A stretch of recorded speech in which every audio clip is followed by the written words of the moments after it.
I guess just a little bit over a year here, and I've gone through the typical foreigner accent difficulties that you'd expect someone to go through. This microphone is the newest experience of my Kiwi life. There, does that work? Cool. And yeah, so going through the normal Kiwi experience, or whatever any foreigner's going through this with accent difficulties, where I don't sound the same, and I want to use the lingo, but I try to, and I just end up sounding like a dick.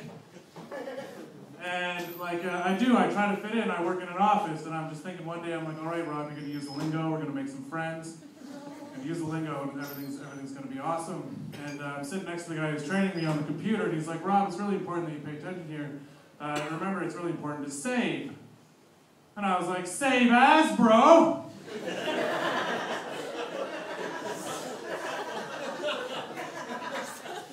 And he looked at me like I was a big fucking idiot. And I was like, I fucked it up, I'm not gonna fit in here ever. And he didn't talk to me for like a week after that.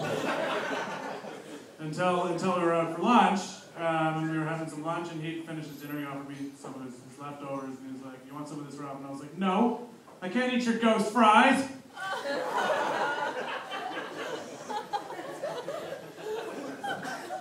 For the longest time, I thought he was driving a Kia Ora. I'm an idiot, what can I say? But that's just part of what it is. On the way over here, I stopped off in Dubai, and I was in the duty-free shop, just trying to get some alcohol. And there's a little card that they give you that shows you how much you can bring in, and it said that I could bring in 3 liters of alcohol, and I was like, that's fucking awesome. And in brackets it said, except Muslims. And I just thought to myself, really? That's fucking discrimination. It's racist. Which of course it isn't, because Muslims aren't allowed to drink alcohol, so that's why they would say it. And it shocked me, like this is an age of religious freedom. Like you are allowed to choose any religion that you want to be. It doesn't matter which it is, like just if you want to be capitalist, Marxist, whatever it is, it doesn't matter. If you choose it, if you tell somebody, they have to believe what you're saying. Like there's really nothing that you can base this on otherwise. Otherwise it'd make a pretty awkward conversation though, wouldn't it? Like, yeah, I'm Anglican. Oh, that's fucking bullshit, you fucking liar. Thought you were a rapper with your diamond-encrusted cross hanging around your neck? No, it's not true. But it's true, you can pick any religion that you want to be. And ultimately, though, any customs official isn't really going to know that unless they ask. And so my advice to anybody who is deciding to travel to Dubai, if you're Muslim, if you're bringing in alcohol, lie. Just lie. Like you can't figure it out. I mean, you get the customs officials like, excuse me, miss, I see you're carrying some alcohol there. Are you Muslim? No. If they all want to search your bags, like you just claim that's religious discrimination, we're going to go through your bags. Well, that's fucking bullshit. There's a Quran in here. Yeah, it's a gift. How are they going to know? They can't know. It's a gift. I love bacon. There's absolutely no way. There's like, you can choose. You can choose to be a religion. You can choose. It doesn't matter. You can choose. Not only can you choose the religion, you can choose when you want to be religious and when you can't be religious. And like, it doesn't matter, ultimately. So that'd be a very uncomfortable situation, but I think it would be really, really awkward the other way around. Say you're an atheist, walking into the country, and they don't believe you. Like, excuse me, sir, that looks like booze. Are you Muslim? No. I'm a ninja? This is how we dress? Give me a hard time? That's bullshit. So I guess religion's a little bit of a touchy subject, given the local thing. I hope no one is filming this and showing it to anybody. I don't want to incite any kind of riot in some country somewhere for no reason whatsoever. I'm not a religious person myself, mainly because it's just not for me. It tends to interfere a little bit with the politics of life. Specifically, I guess, when it refers to something like someone getting married. So like gay marriage is a little bit of an issue these days, and it doesn't make any sense to me that like religions, all of them claim to be about love, and yet refuse to let two people in love get married. And the gay marriage has been legal in Canada now for some time, but it wasn't introduced legislatively like it's trying to go through in New Zealand. It was introduced through a judicial decision. I think anyway, I don't really remember. I just remember one day gay marriage was illegal, and the next day nothing happened whatsoever. No fire. There was no brimstone. There was nobody. Canada didn't just disappear or anything like that. It's ridiculous.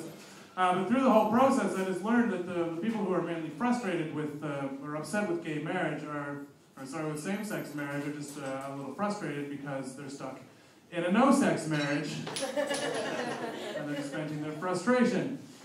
And I guess ultimately, like really, gay or straight, it doesn't matter.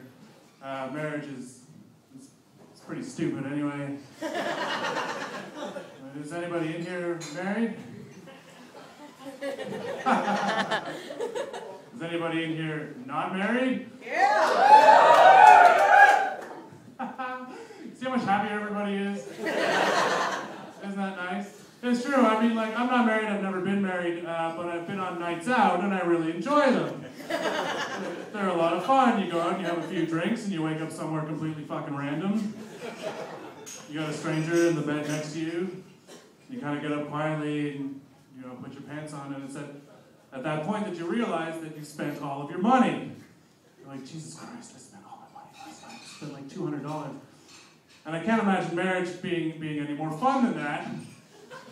I mean, you wake up the next day after the wedding, and you're like, Jesus Christ, I spent $15,000 last night? The girl I picked up is still fucking here. Can't go anywhere, that's what it costs. The walk of shame is 10 times worse because it's not just in front of your friends, it's in front of your family. Your family, her family, every single person who was at that wedding and stayed over knows exactly what happened the day before that. So what else? Talking about drugs here. You guys are talking about Mexican what weed? Tripping weed. Tripping weed. Is that anything like salvia? It's the same. It's the same. All right. I like the religion, I like how they have a country like the Mexican wave on Mexican tripping weed would be fucking awesome. But like, it's legal, isn't it? Yeah.